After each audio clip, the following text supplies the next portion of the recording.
Holi Bible இது வந்துட்டு நம்மளுடைய இந்த வேதாகமம் வந்துட்டு எல்லா காலகட்டங்கள்லேயும் வந்து ஒரு பெஸ்ட் செல்லிங் புக்ஸாக இருக்குது. அப்படி இருக்குது. சுமார் ஒரு 500லேருந்து 700 பிரதிகள் வந்துட்டு விற்கப்பட்டிருக்கிறது. 21வது நூற்றாண்டில் பார்த்துக்கிட்டிங்கன்னா ஒரு வருஷத்துக்கு 8 கோடி பைபிள்ஸ் வந்து பிரிண்ட் பட்டிருக்காங்க. அதுக்கப்புறம் வந்துட்டு நிறைய மல்டிபிள் இப்போ இருக்கிற இந்த ஆன்லைன் பிளாட்ஃபார்ம்ஸ் மூலயமா வந்துட்டு நம்மளுக்கு வந்து பைபிளை வந்து நம்மளுக்கு எந்த லாங்குவேஜில் வேணுமோ அந்த லாங்குவேஜில் நம்மளால் வாசிக்க முடிகிறது. அதுக்கப்புறம் அடிஷ்னலாக பார்த்திங்கன்னா என்டையர் பைபிளே ஒட்டுமொத்த பைபிளையுமே 736 மொழிகளில் வந்து இது வந்து மொழிபெயர்க்கம் செய்யப்பட்டிருக்குது. அடிஷ்னலாக வெறும் நம்மளுடைய புதிய ஏற்பாடு நியூ டெஸ்டமெண்ட் மட்டும் 1678 மொழிகளில் வந்துட்டு பப்ளிஷ் பண்ணியிருக்காங்க. அதில் இருக்கிற ஒரு சின்ன போர்ஷன்ஸ் எடுத்துகிட்டு 1264 லாங்குவேஜஸில் வந்துட்டு இது மொழியாக்கம் செய்யப்பட்டிருக்குது. ஒட்டுமொத்த பைபிளுமே ஒட்டுமொத்த பைபிள் வந்துட்டு முந்தி காலகட்டங்களில் பார்த்திங்கன்னா ஈஸியாக நம்மளுக்கு வந்து இந்த பைபிள் கிடச்சிடாது. அதுக்காக நம்ம ரொம்ப கஷ்டப்படணும். யார்கிட்டையாவது 1-2 தான் இருக்கும். ஆனால் இந்த காலகட்டங்களில் வந்துட்டு பைபிள் வந்து ரொம்ப ஈஸியாக ஆக்சசபிளாக இருக்குது. ரொம்ப எளிதான முறையில் நம்மளுக்கு சின்ன லெட்டர்ஸ் வேணும், சின்ன லெட்டர்ஸ், ப்ராட் லெட்டர்ஸ் வேணும், பெரிய லெட்டர்ஸ்லேயும் கிடைக்குது. நிறைய மொழிகளில் கிடைக்குது. பிக்சர் ஃபார்மில் நிறைய இது கிடைக்குது. ஸோ நிறைய பைபிள் வேர்ஷன்ஸும் நம்மக்கிட்ட இருக்குது. 2021 வந்துட்டு அமெரிக்கா நாட்டில் ஒரு நியூஸ் பேப்பரில் ஒரு பப்ளிஷ் என்ன செய்யப்பட்டது அப்படின்னு பார்த்திங்கன்னா, ஒட்டுமொத்த கிறிஸ்டியன்ஸ் நம்ம அட்வென்டிஸ்ட் மட்டும் இல்லாமல் சிஎஸ்ஐ, ரோமன் கேத்தலிக் அப்படின்னு சொல்லிட்டு நிறைய டினாமினேஷன்ஸ் இருக்கும் இல்லைங்களா. அந்த ஒட்டுமொத்த கிறிஸ்டியன்ஸுமே வெறும் 10% மக்கள் மட்டும்தான் டெய்லி வந்துட்டு பைபிளை வந்து வாசிக்கிறாங்க அப்படின்னு சொல்லிட்டு ஒரு சர்வே ரிப்போர்ட் சொல்லப்பட்டிருக்குது. ஸோ ஒட்டுமொத்த கிறிஸ்டியன்ஸ்லேயே வெறும் 10% தான் இருக்கிறாங்களா அப்படின்னு பார்த்த நம்ம அட்வென்டிஸ்ட் வந்துட்டு நம்ம செவன்த் டே அட்வென்டிஸ்ட் வந்து எத்தனை பேர் வந்துட்டு டெய்லி பைபிள் ரீட் பண்ணுறோம் அப்படின்னு சொல்லிட்டு ஒரு சர்வே எடுக்கப்பட்டது 2018 வருஷத்தில். அப்படி அந்த சர்வே ரிப்போர்ட் என்ன சொல்லியிருக்குன்னு பார்த்தீங்கன்னா, 2013 வெறும் 42% மக்கள் மட்டும்தான் வந்துட்டு பைபிள் வந்து டெய்லி ரீட் பண்ணிகிட்டு இருந்தாங்களா, ஒரு நாள் கூட மிஸ் பண்ணாமல். ஆனால் 2018 வந்துட்டு 42லேருந்து 48% இன்க்ரீஸ் ஆகிருக்கான். என்ன தான் அது இன்க்ரீஸ் ஆனாலும் ஒரு 6% இன்க்ரீஸ் ஆனாலுமே வந்து நம்ம 50%க்கும் கீழே தான் வந்துட்டு நம்ம நிற்கிறோம். டெய்லி ரீட் பண்ணுறவங்க வந்து ரொம்ப குறைவாக தான் இருக்கிறாங்க. ஸோ அப்படின்னா நம்ம அட்வென்டிஸ்ட்டுங்கிற நம்ம வந்துட்டு பீப்புள் ஆஃப் காட், புத்தகத்தின் மக்களாகிய நம்மளுடைய வேத வார்த்தையை வாசிப்பதும் நம் விசுவாசத்திற்கு அடிப்படையாக அதை வைப்பதும் எவ்வளவு முக்கியம் அப்படின்னு சொல்லிட்டு கேட்டிருக்காங்க. இந்த ஜெப வாரத்தின் தலைப்பு வந்து ஐ வில் கோ, நான் செல்வேன். இது வந்துட்டு சபை வாழ்க்கையில் தேவ வார்த்தை எவ்வளோ முக்கியமாக இருக்குது. அது வந்து சந்தோஷத்தையும் நம்பிக்கையும் கொடுக்குற என்ன செய்தி அதில் வந்துட்டு இருக்குது அப்படிங்கிறது தான் நம்ம இந்த வாரம் முழுவதுமாக நம்ம பார்க்க போகிறோம். இந்த நாளினுடைய தலைப்பு வந்து சபை வாழ்க்கையில் தேவ வார்த்தை. நான் காலேஜ் படிக்கும்போது, நர்சிங் காலேஜில் படிக்கும்போது எங்களுக்கு வந்துட்டு அட்லீஸ்ட் ஒரு சாபத்தில் இயர்லி 6 months இல்லைன்னா இயர்லி ஒன்ஸ் ஆர் ட்வைஸ் என்ன பண்ணுவாங்கன்னா, அந்த சேம்சி பாகாயம் இருக்குது இல்லைங்களா, அதுக்கு ஆப்போசிட்டில் வந்துட்டு அந்த ராக் ஹில் இருக்குது இல்லையா, அங்கே வந்துட்டு எங்களுக்கு சாபத் ஸ்கூல் நடத்துவாங்க. ஏர்லி மார்னிங் பிரேக்ஃபாஸ்ட் எல்லாமே எடுத்துகிட்டு போயிட்டு அங்கே தான் எங்களோட சாபத் ஸ்கூல்லலாம் முடிஞ்சுட்டு டிவைன் சர்வீஸ்க்கு வரும். நேச்சரோடு நம்ம வந்துட்டு கடவுளை துதிக்கும் போது நம்மளறியாமே வந்துட்டு ஒரு கூஸ் பம்ஸ் மூமெண்ட்டாக இருக்கும். ரொம்ப சந்தோஷப்படுவோம். அப்படிப்பட்ட ஒரு அனுபவத்தை வந்துட்டு கடவுள் வந்துட்டு சொல்லியிருக்காங்க. மத்தேயு 5ஆம் அதிகாரத்தில் ஒரு பேரபிள் மூலியமாக ஒரு அழகான ஒரு பச்சை பசேன்னு இருக்கிற ஒரு புல்வெளி நிறைந்த ஒரு மலைப்பகுதியில் வந்துட்டு ஏசப்பா என்ன பண்ணுறாரு, 2000 வருஷத்துக்கு முன்னாடி பரலோகத்திலேருந்து இந்த பூமிக்கு வந்து ஒரு பெரிய போதகராக வந்துட்டு மக்கள் மத்தியில் வந்துட்டு அவரை ப்ரீச் பண்ண தொடங்குறாரு. ஸோ இதை கேட்ட மக்கள் வந்துட்டு அவங்க ஏசப்பா வந்துட்டு அந்த அப்பத்தை அவங்க பிட்டு சொல்லும்போது வந்துட்டு அங்கே இருக்கிற மக்கள்லாம் ரொம்ப ஆர்வமாக கேட்டாங்களாம். அவங்க ஆர்வமாக அந்த அதை கேட்கும் பொழுது அவங்க கண்கள் என்ன பண்ணுச்சு அப்படின்னா திறக்கப்பட்டதாம். அவங்க கண்கள் திறக்கப்பட்டது, அவங்களுடைய இருதயங்கள் வந்து தொடப்பட்டதாம். அதுக்கப்புறம் வந்துட்டு என்ன சொல்கிறாங்க அப்படின்னு சொன்னால், அந்த சத்தியங்களில் வந்து அவங்க இதுக்கு முன்னாடி கேட்டதே இல்லையா. எத்தனை போதகர்கள் அவங்களோட ஃபேரிசஸ் எல்லாருமே இருப்பாங்க இல்லையா, பட் ஆனால் யாருமே இந்த மாதிரி ப்ரீச் பண்ணல. இவர் சொல்கிற சத்தியம் வந்து ரொம்ப இதுவாக இருக்குது அப்படின்னு சொல்லிட்டு அவங்க உள்ளங்களில் வந்துட்டு பரவச நிலையில் இருந்தது அப்படின்னு சொல்லிட்டு சொல்கிறாங்க. ஸோ அந்த பேரபிளில் ஏசப்பா என்ன சொல்கிறாங்க அப்படின்னு சொன்னால், மத்தேயு 5வது அதிகாரத்தை எடுத்துக்கோங்க. ஆவியில் எளிமையுள்ளவர்கள் பாக்கியவான்கள், பரலோக ராஜ்யம் அவர்களுடையது என்று சொன்னார். சாந்த குணமுள்ளவர்கள் பாக்கியவான்கள், இரக்கமுள்ளவர்கள் பாக்கியவான்கள் என்றார். வேத பாரகர் பரிசேயர் என்பவர்களுடைய நீதியிலும் உங்கள் நீதி அதிகமாயிராவிட்டால் பரலோக ராஜ்யம் பிரவேசிக்க மாட்டீர்கள் என்று உங்களுக்கு சொல்கிறேன் அப்படின்ட்டு வேர்ஸ் 20 சொல்கிறாங்க. அதுவும் போக இன்னும் கொஞ்சம், ஸோ இதெல்லாம் அவர் வந்து ப்ரீச் பண்ணிகிட்டே வரும்போது இன்னும் கொஞ்சம் டீப்பாக போகிறாரு. என்ன சொல்கிறாங்க அப்படின்னு சொன்னால், நம்மளோட அநேக நேரங்களில் கோபத்தில் நம்ம ஒரு சில வார்த்தைகளில் விட்டுருவோம். அப்போ நம்ம என்ன நினைப்போம், உன் மனசில் என்ன இருக்குதோ அதுதான் வந்துட்டு என்ன பண்ணுது, வெளிப்படையாக வருது, மனசில் இருக்கிறது தானே வெளியில் வரும் அப்படின்னு சொல்லுவோம்ல. அதே மாதிரி தான் ஏசப்பா என்ன சொல்கிறாங்க அப்படின்னு பார்த்தீங்கன்னா, நம்மளுடைய உள்ளத்தில் இருக்கிறது தான் அது வந்து குணமாக வெளிப்படுது அப்படின்னு சொல்கிறாங்க. வேர்ஸ் 28 யாராவது வாசிங்க, 5:28.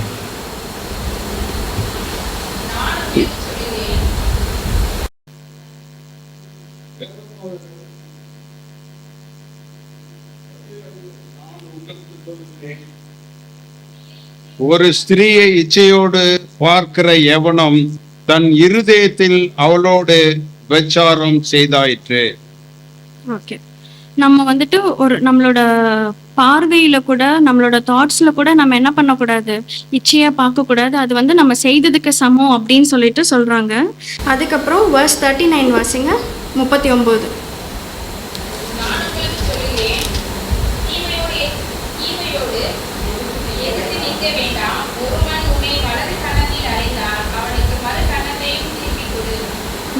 எத்தனை பேர் நம்மளில் வந்துட்டு ஒரு கன்னத்தில் அரைஞ்சா இன்னொரு கன்னத்தை காமிப்போம். எனக்குலாம் லைட்டாக இப்படி எங்கள் அம்மா சும்மா விளையாட்டுக்கு இப்படி அடித்தாலும் அப்படியே சுருன்னு ஏறும் மம்மி அப்படின்னு சொல்லிட்டு திட்டிட்டு இது பண்ணிட்டு போவேன், ஒரு மாதிரி மூஞ்ச காமிச்சிட்டு போவேன். அப்படி இருக்கிறப்போ கடவுள் என்ன சொல்கிறாரு, ஒரு கன்னத்தில் அரைஞ்சா நம்ம வந்து இன்னொரு கன்னத்தை காமிக்கணும் அப்படின்னு சொல்கிறாரு. வெர்ஸ் 44. நான் உங்களுக்கு சொல்லுகிறேன், உங்கள் சத்துருக்களை சிநேகியுங்கள், உங்களை சபிக்கிறவர்களை ஆசீர்வதியுங்கள், உங்களை பகைக்கிறவர்களுக்கு நன்மை செய்யுங்கள், உங்களை நிந்திக்கிறவர்களுக்காகவும் உங்களை துன்பப்படுத்துவர்களுக்காகவும் ஜெபம் பண்ணுங்கள். அப்போது நம்மளோட விரோதிகளுக்காக நம்ம யார்கிட்டையாவது நல்ல டேர்ம்ஸ் அண்ட் கண்டிஷன்ஸில் இல்லை அப்படின்னு சொன்னால் நம்ம அவங்களுக்காக ஜெபிப்போமா? ரொம்ப எப்போ ஃபீட் வாஷிங்க்கு முன்னாடி அதெல்லாம் நம்ம யோசித்து பார்த்து சில டைம். ஆனால் அந்த டைமில் வந்துட்டு டெய்லி பேசிஸில் நம்ம வந்துட்டு நம்மளோட சத்துருக்களுக்காகவும் நம்மளோட எனிமீஸ்க்காகவும் நம்ம ஜெபிக்கிறோமா? இல்லை. அப்படி இருக்கிறப்போ கடவுள் அநேக நேரங்களில் நம்ம என்ன யோசிப்போம், இவங்களுக்காக நம்ம ஜெபிப்போம், நம்ம நல்லது செஞ்சோம் ஆனால் அவங்க நம்மளுக்கு தீமை செஞ்சுருக்காங்க, இவங்களுக்காக நம்ம ஏன் ப்ரேயர் பண்ணணும். சில டைம் அவங்க வீட்டில் விசேஷங்கள் ஏதாவது நல்லது நடந்துருந்துச்சுன்னா கூட நம்ம மனசில் ஒரு சபலம் மாதிரி ஒரு இது ஏற்படும் இல்லையா, என்ன சுவாமி அவங்களுக்குலாம் நடக்குது நம்மளுக்கு நடக்க மாட்டேங்குது அப்படின்னு சொல்லிட்டு. ஆனால் கடவுள் என்ன சொல்கிறாரு, நம்ம சத்துருக்களையும் சிநேகியுங்கள், அவங்க உங்களுக்கு கெட்டதை செஞ்சாலும் நம்ம நல்லது தான் செய்யணும் அப்படின்னு சொல்கிறாரு. வசனம் 48. ஆகையால் பரலோகத்தில் இருக்கிற உங்கள் பிதா பூரண சர்க்குணராய் இருக்கிறது போல நீங்களும் பூரண சர்க்குணராய் இருக்க கடவர்கள். ஓகே, ஸோ இப்படி கடவுள் என்ன பண்ணுறாரு, இந்த மாதிரி இவ்வாறு சமாதானம் பெறுவதற்கான ரகசியத்தையும் தேவ கட்டளையும் மாறாத தன்மையையும் போதித்தார். ஸோ இதெல்லாம் கடவுள் வந்து ப்ரீச் பண்ணும்போது அங்கே இருக்கிற மக்கள் வந்துட்டு ரொம்ப ஆச்சரியமாக பார்த்தாங்க. ஏன்னா யூஸ்வலாக இப்போ இருக்கிற காலகட்டங்கள்லையுமே நம்மளுக்கு வந்துட்டு ஏதாவது சோர்வாக இருந்தால் நம்மளுக்கு பாசிட்டிவாக சொல்லணும் அப்படின்னு தானே யோசிப்போம். ஆனால் அப்படி இல்லாமல் இந்த இதெல்லாம் சொல்லும்போது ரொம்ப ஆச்சரியமாக பார்த்தாங்க. ப்ளஸ் அவங்க என்ன நினச்சாங்கன்னா, யாருமே எந்த ஒரு போதகரும் எங்களுக்கு இந்த மாதிரிலாம் சொன்னதில்லை அப்படின்னு சொல்லிட்டு நிறைய பேர் என்ன பண்ணாங்க, அவங்க கடவுள் சொன்ன வார்த்தையை அவங்க ஏற்றுக்கிட்டாலுமே வந்துட்டு என்ன பண்ணாங்க, அதை வந்து அவங்களோட அன்றாட வாழ்க்கையின் வழிகாட்டி அதை வந்து அவங்க என்ன பண்ணலை, கடைப்பிடிக்கலை. ஸோ நம்மளை படைச்ச கடவுள் என்ன பண்ணுறாரு, நம்ம என்ன நினைக்கிறோம் அப்படின்னு சொல்லிட்டு தெரியும். இப்போ இந்த மூமெண்ட் சம்டைம்ஸ் பாஸ்டர் நல்லா ப்ரீச் பண்ணாலும் ரொம்ப என்ன சொல்கிறது, மனசளவில் நம்ம வந்துட்டு ஐயோ அப்படின்னு சொல்லிட்டு நம்ம ரொம்ப ஸ்பிரிச்சுவலாக நம்ம ரொம்ப ஓவர்வெல்டாக நம்ம ஃபீல் பண்ணுவோம். அது வந்துட்டு நம்ம சபையில் இருக்கிற வரைக்கும் மட்டும்தான். அதுக்கப்புறம் வீட்டுக்கு போனாலும் ஒரு நாள் 2 நாள் வந்துட்டு நம்ம ரொம்ப உற்சாகமாக ஓகே நம்ம இப்படி ஃபாலோ பண்ணணும் அப்படின்னு சொல்லிட்டு நம்ம நினைப்போம். ஆனால் அது கண்டினியூஸாக நம்ம அதை ஃபாலோ பண்ணுவோமா, ஒரு நாள் செய்வோம், 2 நாள் செய்வோம், மிஞ்சி பண்ணோம், ஒரு வாரம் அதை கடைப்பிடிப்போம். அதுக்கப்புறம் நம்ம என்ன பண்ணுவோம், மறந்துட்டு நம்மளுடைய பழைய நிலைக்கே ஜென்ம சுபாவத்துக்கே நம்ம போயிடுவோம்.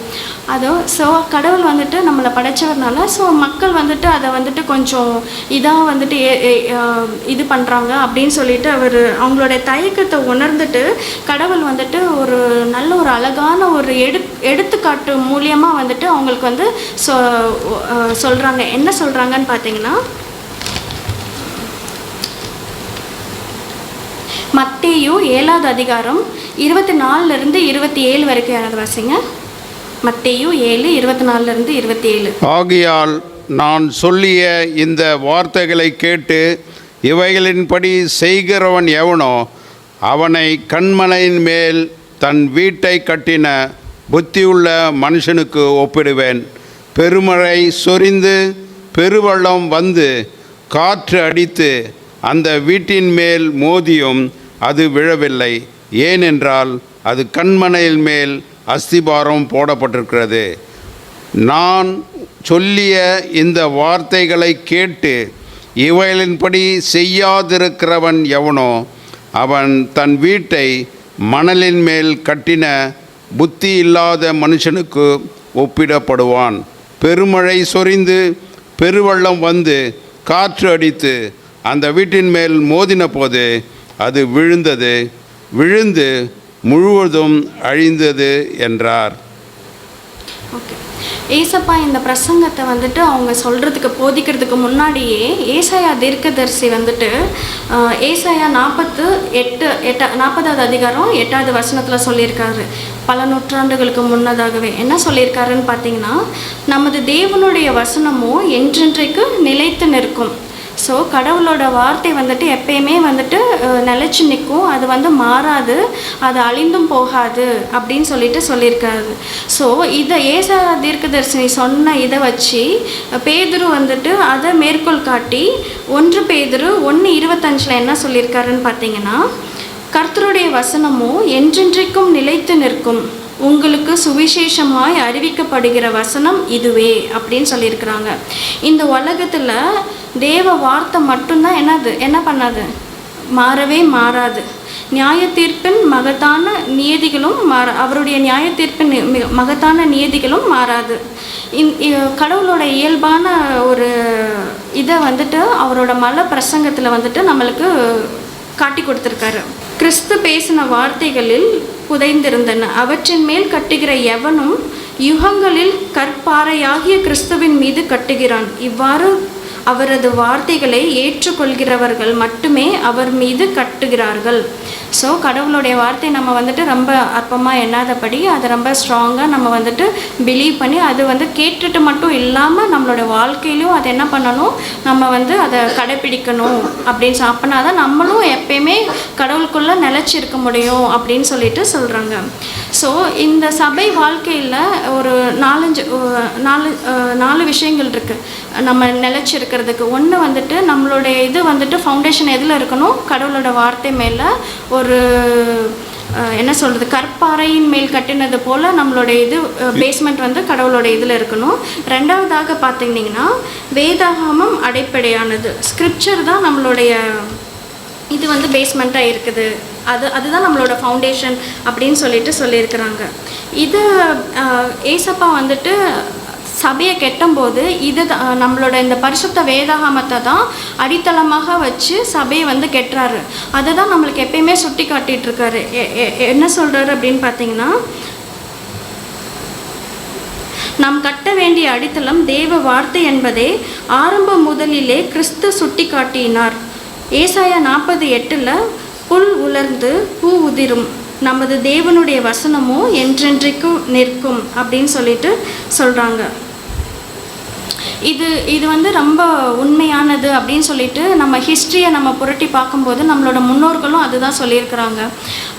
அப்போஸ்தலர் காலகட்டங்களில் நிறைய உபத்திரவங்கள் இதெல்லாம் இருந்தாலுமே அவங்களுடைய வந்து அவங்களுடைய கட்டிடங்கள் வந்து எல்லாமே கற்பாறையின் மேலே தான் கட்டியிருந்தது. ப்ளஸ் நம்மளோட முன்னோர்கள் இந்த நம்ம கிரேட் கான்ட்ரவர்சிஸ் படிக்கிறோம் இல்லையா, சீர்திருத்தவாதிகளை பற்றி, அவங்களுமே வந்துட்டு என்ன தான் உபத்திரவங்கள் வந்தாலும் கடினமான சூழ்நிலைகள் வந்தாலுமே அவங்க நிலையிலேருந்து அவங்க சேஞ்ச் ஆகாமல் அவங்க ஃபவுண்டேஷன் ஸ்ட்ராங்காக கடவுளுக்குள்ளே இருந்ததுனால தான் அவங்களால நிலச்சி நிற்க முடிஞ்சது. எந்த ஒரு ஈவிலுமே வந்துட்டு ஓவர் கம் பண்ண முடியல அவங்கள.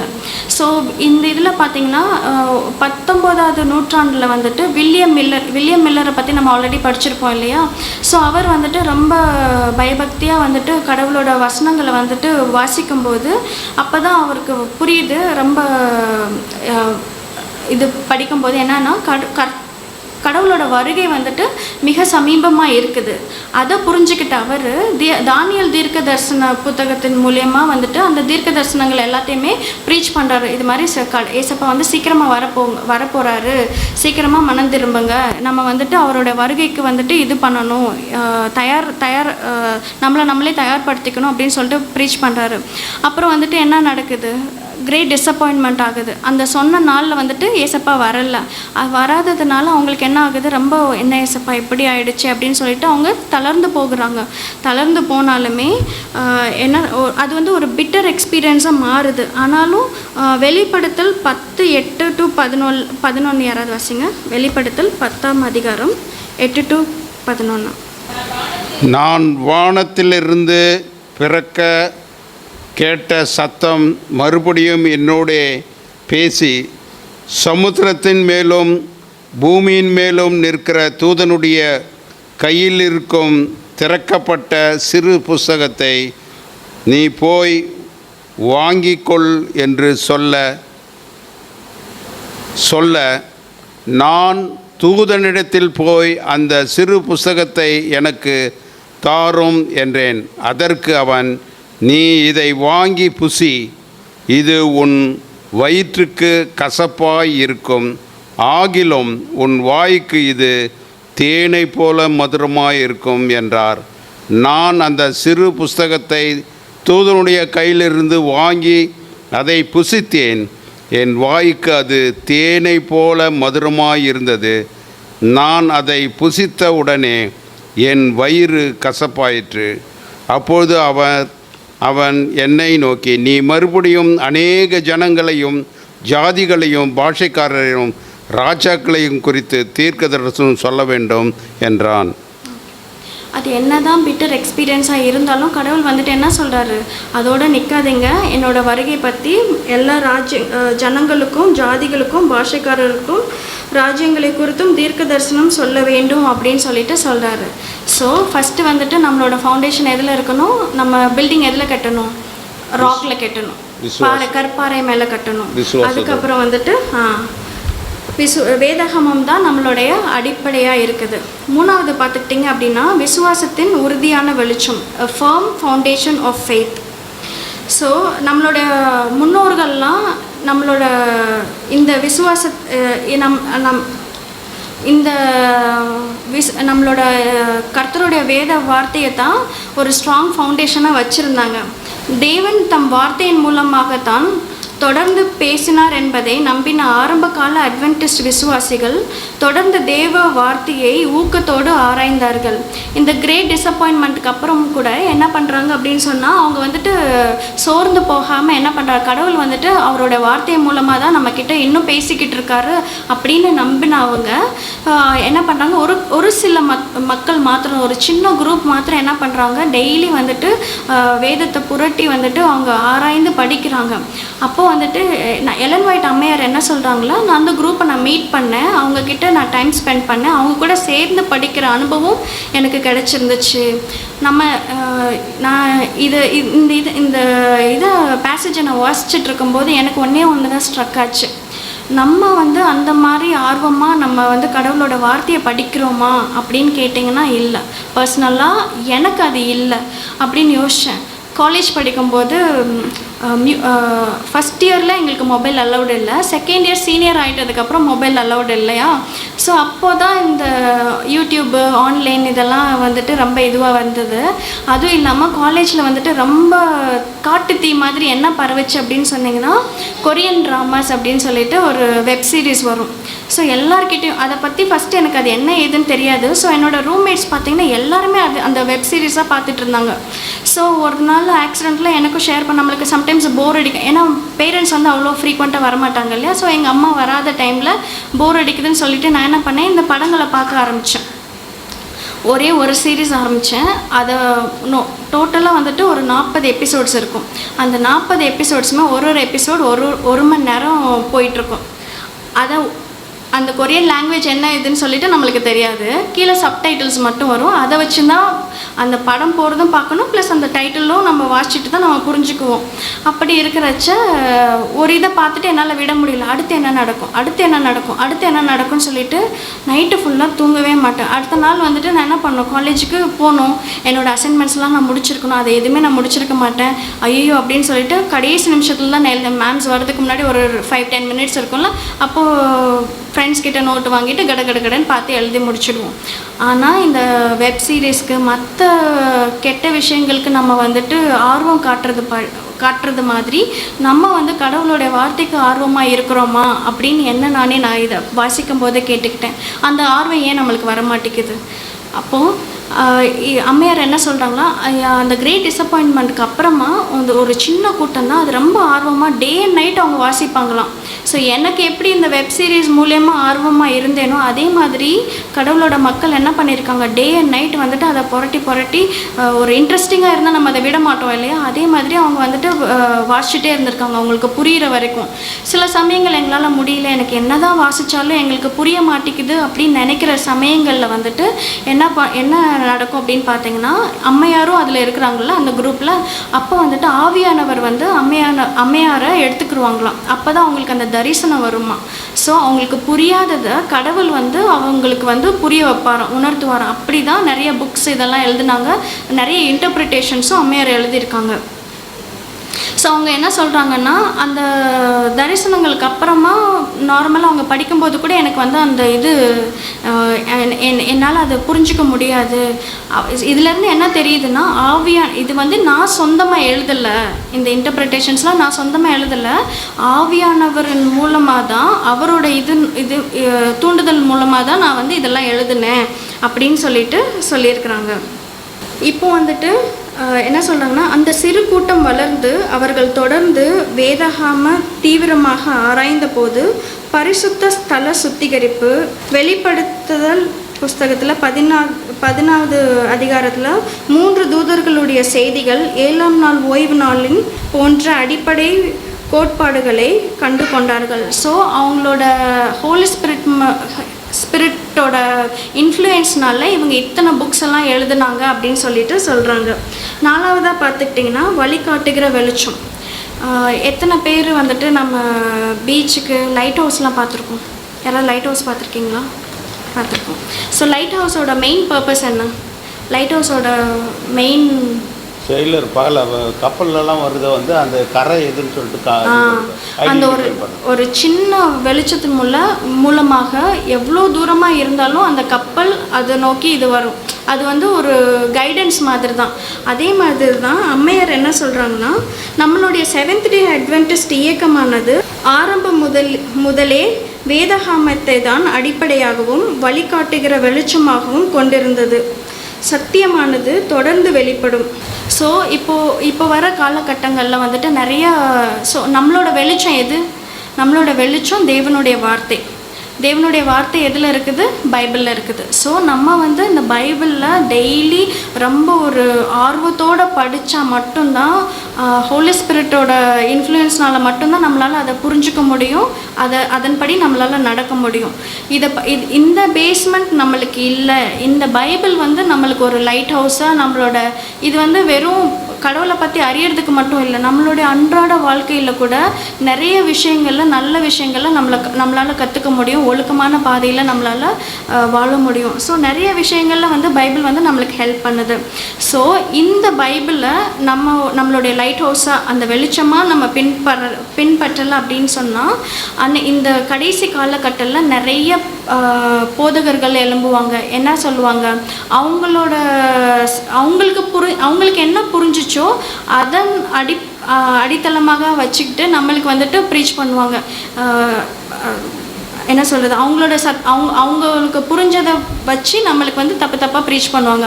அப்போ நம்ம வந்துட்டு நம்மளுக்கு இதை பற்றி நல்லா தெரிஞ்சால் மட்டும்தான் நம்ம வந்து அதிலேருந்து வழி விலகி போகாமல் இருக்க முடியும். நம்மளோட பாத்தை வந்து நம்ம ஸ்ட்ரைட்டாக நம்மளால் போக முடியும். இப்போ நம்மளுக்கே இந்த சத்தியம் நம்மளுக்கு தெரியல, நம்மளுக்கு புரியல அப்படின்னு சொன்னால் கண்டிப்பாக நம்ம என்ன பண்ணுவோம், ஈஸியாக அவங்கக்கிட்ட ஏமாந்துடுவோம். ஸோ அம்மையார் என்ன சொல்கிறாங்க அப்படின்னு சொன்னால், சத்தியம் என்று தாங்கள் நம்புகிற விளக்கங்களோடு அநேகர் எழும்புவார்கள், ஆனால் அது சத்தியமாக இராது. இக்காலத்திற்கான சத்தியத்தை நம் விசுவாசத்திற்கான அடித்தளமாக தேவன் கொடுத்திருக்கிறார். நம் விசுவாசத்தின் சிறப்பு அம்சங்களும் முரணான கருத்துகளுடன் வருகிறவர்களுடைய வார்த்தைகளை நாம் ஏற்றுக்கொள்ளக்கூடாது.